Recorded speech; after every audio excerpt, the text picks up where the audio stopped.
Morning, y'all. Y'all listen. Today is day 2 of my little trek across the United States, or half the United States, and I am currently in Amarillo, Texas. I thought I would stop and eat my yogurt and do a little video before I head on down the road. I still have a few hours to go before I get to the Ozark Mountains of Arkansas. Thought I'd give you a few little fun facts about the area in which I've just traveled. I started in Nevada in Las Vegas and traveled most of Interstate 40, and will travel Interstate 40 all the way home. Our interstate system came about in the 1950s when President Eisenhower put in an act that we needed to have an interstate system in the U.S. to help with travel and with trucking. He had been a lieutenant colonel over in World War II and was really impressed with the Audubon and thought that we should have something sort of like that here. And so Interstate 40 actually runs about a block from my house back in Arkansas. Not a block, but a few blocks from my house. So traveled it a lot in my lifetime, and if you live where I live, you pretty much have to take Interstate 40 as the starting point to get anywhere.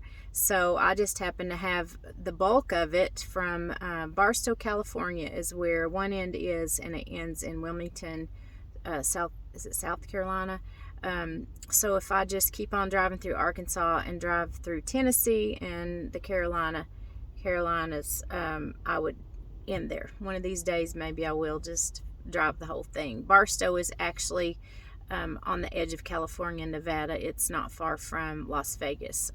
So that's a little bit about Interstate 40. It's fairly easy. The truckers are out today. They're trying to get all their deliveries done for Christmas. And if you're a trucker, much love and thanks to you, because you are the backbone of the United States. You keep us running. And I've noticed a difference. I stop at truck stops on the way back home because they're usually well lit and safe and have nice restrooms and conveniences. And I've noticed a change in demographic. We're getting a lot of Indian, Pakistani, and Middle Eastern truckers now. And I appreciate you guys so much for keeping the tradition of keeping our goods and services and supplies going here. So many thanks to y'all, especially this time of year. Just don't be aggressive out on the road, okay? Because it's a little scary sometimes when y'all try to shove us off the road to get where you're going. But so far, everybody's been really good this trip. So that's a little bit about trucking. Trucking, the interstate. Another thing I love about being out west is the railroad. The railroad, the Transcontinental Railroad, was built in the 1800s, and it goes from Omaha, Nebraska to Sacramento, California. And two railroads got together and they met kind of in the middle.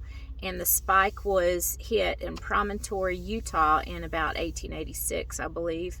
It took 6 years to build the railroad, and it was built mostly by Chinese and Irish immigrants.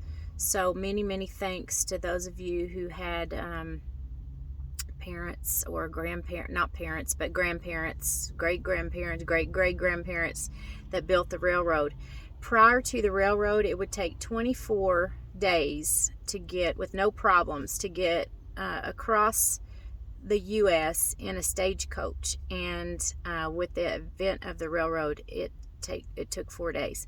I have been in love with trains since I was a little girl. My mom hated to fly, and so we would take the train from our hometown in Arkansas to California to see family back when I was a little girl, and I remember those trips vividly. It would take about 3 days, and anytime I can get on a train and go, I have a love affair with trains, and I just love watching the trains run alongside Interstate 40 as I'm coming through Arizona and New Mexico and Texas. I looked up why the interstate runs alongside train tracks, and I think it's more about logistics. When they were putting in the train tracks, they're always built near rivers. and that's because they need a low place with few curves. So the interstate was put in later, kind of alongside the tracks, and so it's really cool to me.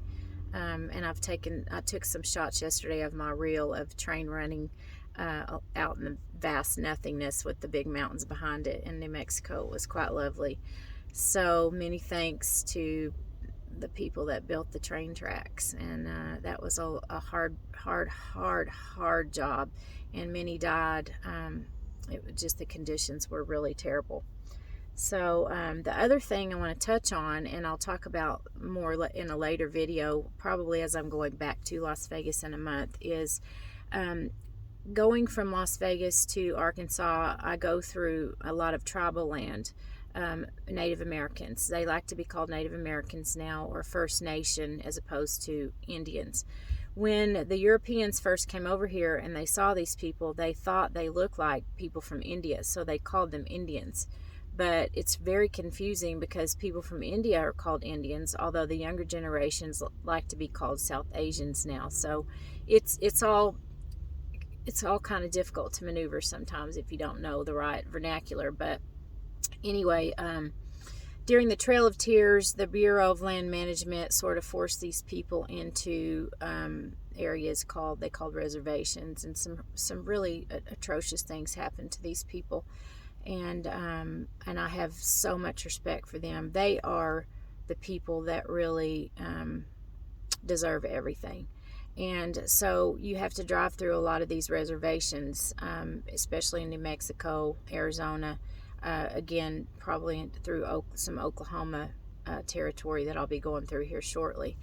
And there's so much poverty there, and it's so sad how we treated the people that were here first, basically.